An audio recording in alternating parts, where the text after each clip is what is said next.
Okay, so today we're diving into a fascinating topic, and that is the ancient Mayan city of Tulum. Sounds exciting. Now, instead of cracking open a dusty old textbook, we're doing things a bit differently this time. We're actually going to be using a travel vlog as our main source. Oh, cool. So we get to experience Tulum, like, through the eyes of a modern-day explorer. Exactly. It's a really fun way to approach this. Yeah.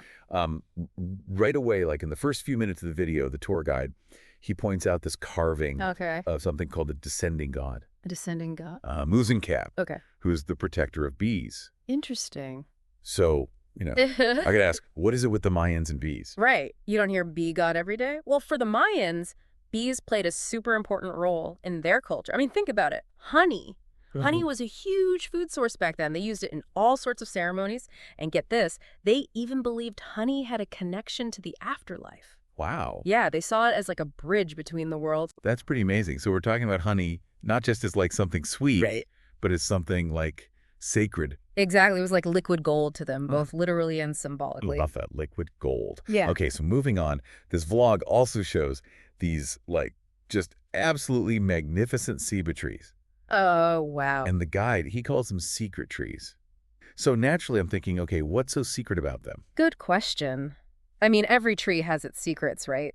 But the ceiba tree for the Mayans, that was like the ultimate secret keeper. See, in their cosmology, this tree, it was the world tree. It was this giant cosmic connector linking the underworld with our world and then up to the heavens. Oh, I see. So it's not just a tree. It's like this axis mundi. It's Yeah. holding the whole universe together. I can just picture these massive trees towering over the ruins like their branches are trying to touch the stars or something. Right. It's easy to see why they held it sacred. Totally. Okay, but later in the vlog, the guide mentions something kind of surprising. He talks about how sapodilla wood, which comes from another tree that's sacred to the Mayans, was used to make cannons. Cannons? Wow, that seems a little out of place, right? You think of ancient ruins and you don't exactly picture cannons. I know. So does that mean that Tulum had like a violent history or something? Were they constantly at war? Well, the thing about Tulum, and really a lot of Mayan cities, is that they have these really layered, complex histories. Okay. Yeah, like when the Spanish conquistadors arrived, things obviously got pretty turbulent. Right. And I think the fact that the Mayans started using the wood from their sacred trees for defense, it really shows you how resourceful they were. They were willing to adapt even their most sacred traditions to protect themselves. It's kind of like they were taking their traditions and then like evolving them to face these new challenges. Exactly. It's a story of survival. Absolutely. So the guide in the video, he also walks us through the layout of Tulum, and he talks about the 5 entrances and how the whole city was actually designed in a way that reflected their social hierarchy. Well, that's interesting. You know, a lot of Mayan cities were laid out like that. It was like their physical space mirrored their social order. You know, you'd have the ruler and the nobles living within the walled city, these grand structures, and then the commoners would live outside the walls. I see. So it's like the closer you were to the center of the city, Right. the higher up you were in society. Exactly. It was all very intentional. Wow. Even just watching the video, you really get a sense of what it must have been like to walk through those, crumbling passageways. Oh, yeah. Like stepping back in time. Absolutely. And those massive walls, I bet they've seen a lot of history. I know. Okay, so next in the vlog, we get to see some of the temples. The Temple of the Frescoes, the Temple of the Wind God. It's all very impressive stuff. It is. Each temple had its own unique purpose and significance. Yeah. And the guide, he really emphasizes how these strict social divisions played out during their ceremonies. That's right. Not everyone could just waltz into the inner sanctum of a temple. Right. So I'm curious, can you kind of paint us a picture of what one of these ceremonies might have actually looked like? Okay, so picture this. You've got these vibrant colors, all these intricate murals and carvings adorning the temples. Okay. The priests, they're inside chanting in these ancient Mayan languages, and the air is thick with the aroma of copal incense. Copal incense. Yeah, it's a special type of incense made from tree resin. They considered it sacred.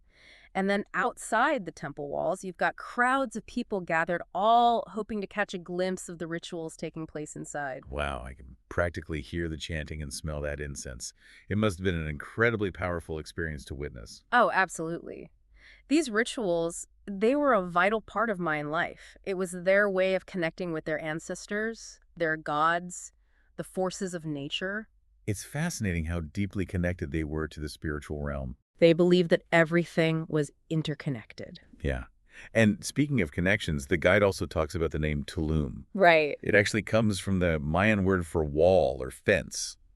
It does. It's a fitting name when you think about it. The city is surrounded by these protective walls. Right. And then there's that dramatic cliff face right on the coast. It's like a natural wall. And so the name, it really reflects the city's unique location. Yeah. And the guide also talks about like the sound of the waves crashing against the shore. Right. And there's this inlet that was used for canoes, too. Hmm.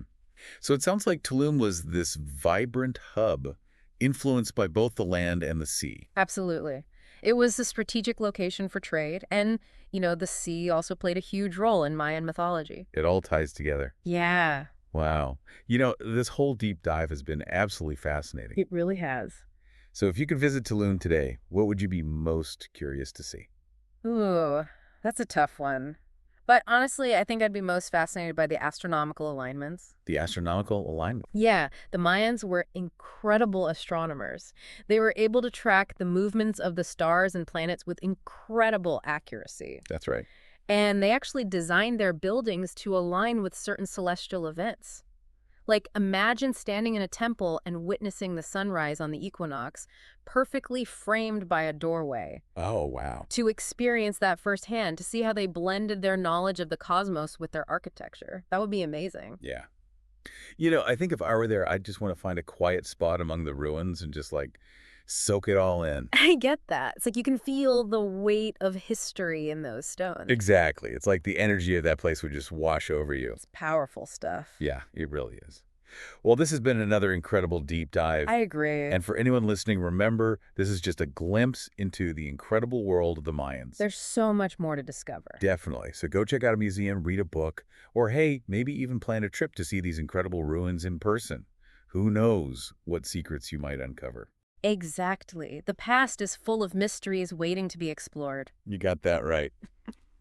Thanks for joining us. Until next time, keep exploring. See ya. Bye.